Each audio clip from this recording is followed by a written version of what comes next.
Seja bem-vindo ao canal que passa todas as notícias do Flamengo sem enrolação.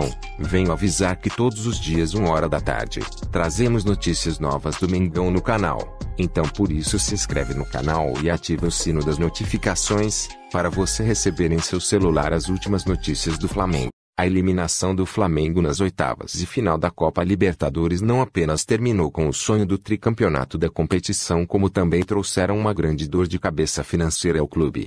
Como projetava chegar às semifinais do torneio, o time deixa de arrecadar os $3,5 milhões, cerca de 18,2 milhões de reais, e aumenta ainda mais o rombo no orçamento previsto para 2020. De acordo com a previsão realizada pelo departamento financeiro do clube no início deste ano, o Flamengo projetava chegar à semifinal da Libertadores e à decisão da Copa do Brasil.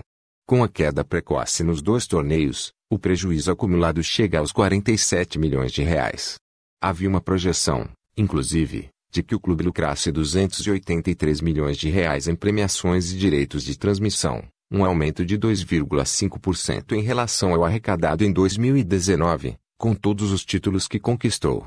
E vale lembrar que o rubro-negro partiu com uma diferença de 15 milhões de reais a menos em relação ao ano anterior, devido ao término do contrato de transmissão do Campeonato Carioca com a Rede Globo. O orçamento de 2020 previa um lucro de 200 milhões de reais no ano. Porém, com a pandemia, o Flamengo viu algumas de suas principais receitas, como bilheteria e programa de sócio-torcedor, caírem vertiginosamente. Com isso, o balancete do terceiro trimestre demonstrou um déficit de 19 milhões de reais no ano, até o momento. Soma-se a isso o alto investimento que o clube fez no futebol. Em 2019, a diretoria rubro-negra decidiu ir em um movimento contrário à tendência dos anos anteriores e aumenta o endividamento do clube.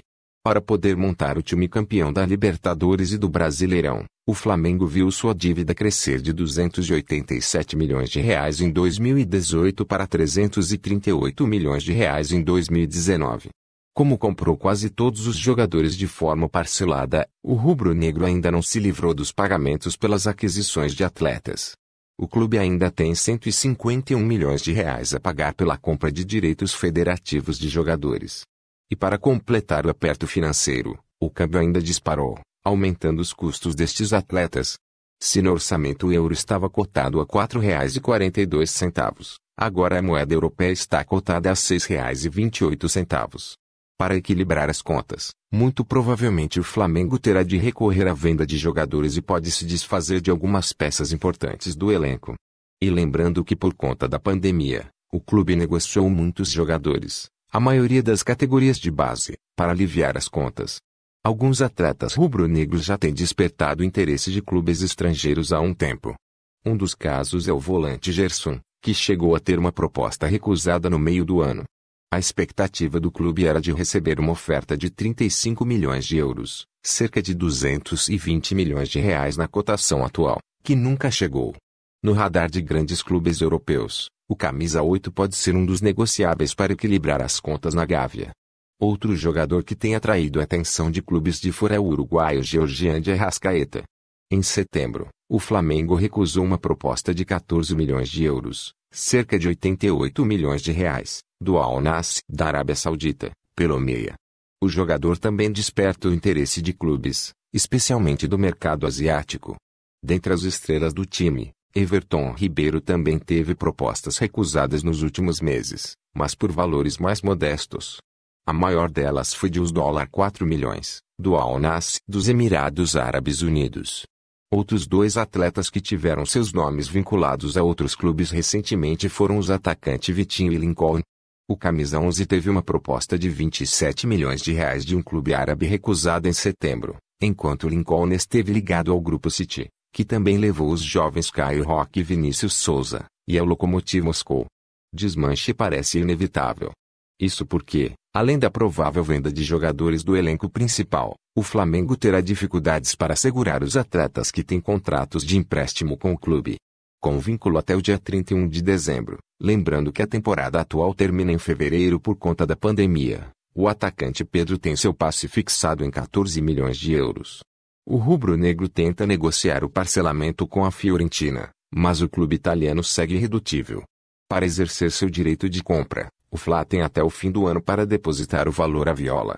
Já o atacante Pedro Rocha, cujo contrato também termina em 31 de dezembro, tem o passe fixado em 8 milhões de euros. Porém, o histórico de lesões, o atacante fez apenas 10 jogos pelo rubro-negro, e o alto salário podem fazer o Flamengo desistir inclusive de tentar a prorrogação do empréstimo junto ao CSKA. O outro atleta que está cedido ao clube carioca é o volante Thiago Maia, que se recupera de uma lesão no joelho e deve ficar um longo tempo fora de ação. Com contrato até o meio de 2021 e passe fixado em 7 milhões de euros, o Flamengo tem um tempo maior para negociar uma possível compra com o Lille. Jornalistas do mundo futebolísticos, como Neto, Benja, criticaram muito o Flamengo.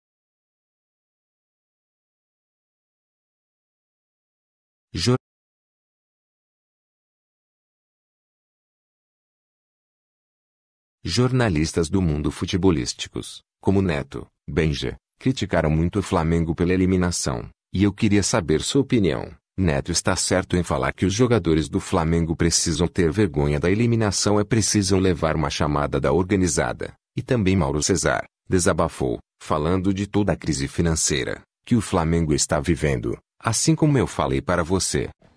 Um cenário otimista não é, acabou de ser eliminado São 2 eliminações em 13 dias, né? Ninguém pode ficar otimista depois de 2 eliminações em 13 dias. Mas são assuntos distintos, né? O caso do Pedro, o Flamengo tem que pagar uma primeira parcela em torno de 3 milhões de euros, ou quase isso, no primeiro trimestre do ano, no começo de 2021. Isso já está no contrato, então é uma questão que o clube viabilizar essa grana. E eu acho até que, nesse caso, vale a pena tentar, negociar um jogador, vende alguém e tentar ficar com o Pedro, porque é um jogador que faz diferença em campo e, ao mesmo tempo, também é um jogador que é muito jovem, ele pode até ser depois negociado, até gerar lucro técnico e financeiro, né? Então é um caso muito especial. Pedro Rocha não deve ficar e o Thiago Maia, o Flamengo está negociando com o Lille para prorrogar o empréstimo dele até dezembro, o empréstimo dele até o meio do ano, porque ele vai fazer nessa quinta-feira a cirurgia, né, no joelho. Então a ideia é que ele possa ficar até o final do ano que vem e a tendência é que esse acordo aconteça, já que agora os clubes já chegaram no consenso com relação à cirurgia, como vai ser feito e tal, com aprovação de um médico contratado pelo time francês. Então essas são questões que vão ser definidas mais adiante. O vice de finanças, o Tostes, é quem está negociando agora, vai negociar com o pessoal do Diego Alves se renova ou não, porque ali a questão é grana, né? Ele pede um aumento, o Flamengo alega que não dá para pagar, então vão ter que discutir grana. Senão, a partir de janeiro, não joga mais e volta o Hugo a ser titular, evidentemente. Agora, a questão toda agora, que eu acho que é a mais importante, das mudanças que aconteceram no ambiente do Flamengo, no CT, depois da saída do Jesus. O Jesus colocou ali uma série de regras, de regulamentos, né, que deixaram de existir, porque aí você teve um período sem o técnico, depois chegou o Domenech, aí agora chegou o Rogério na correria, e eu acho que aí o Rogério vai precisar de um pouco mais de paz para trabalhar. Então esse negócio de conselheiro que vai lá, gente que circula, que vai no CT, ninguém entrava no CT quando o português estava lá. Ninguém entrava, só quem tinha que trabalhar. Até os dirigentes não tinham liberdade de ficar entrando e saindo. O regime era esse. E eu acho que nesse momento, mais do que nunca, é muito importante que os jogadores fiquem realmente com privacidade, isolados ali com os profissionais que trabalham no futebol. E os dirigentes que são ligados ao futebol. E aí eu trabalho, acho que é para o Marcos Braz, que é o vice de futebol, tentar colocar a ordem nisso aí. Teve várias saídas e chegadas de profissionais, mudanças. Eu acho que o Rogério vai precisar de tempo, ele vai ter. Ele tem que ter condições agora para ele trabalhar com os jogadores. O Flamengo tem 9 jogos no Rio, 7 jogos fora. Acho que são 8 semanas livres aí, entre quarta e quarta, domingo e domingo. Aí vai depender do calendário, né? Mas são períodos bons para recuperar jogador, para colocar em forma. Hoje, machucados, não à disposição do técnico, hoje não, ontem, né? No jogo da terça. Era o Gabigol e o Thiago Maia. O Thiago Maia com uma lesão grave, o Gabigol com problema muscular. No momento que eles recuperarem o Gabigol, se não tiver nenhuma grave lesão, o Rogério vai ter todo mundo à disposição. Ele vai ter todos os jogadores à disposição. E aí, disputando só um campeonato, eu acho que ele tem condições de fazer com que o Flamengo marche para brigar pelas primeiras posições e até pelo título. Não é nenhum absurdo imaginar isso, muito pelo contrário. Eu acho até que o time apresentou alguns progressos, teve defeitos, falamos muito sobre isso ontem, especialmente nas finalizações, mas agora ele vai ter tempo para trabalhar. Tem que ter calma também. Calma, e quando eu falo calma, é não ter interferências, não ter gente ali gente demais flutuando por ali, sabe?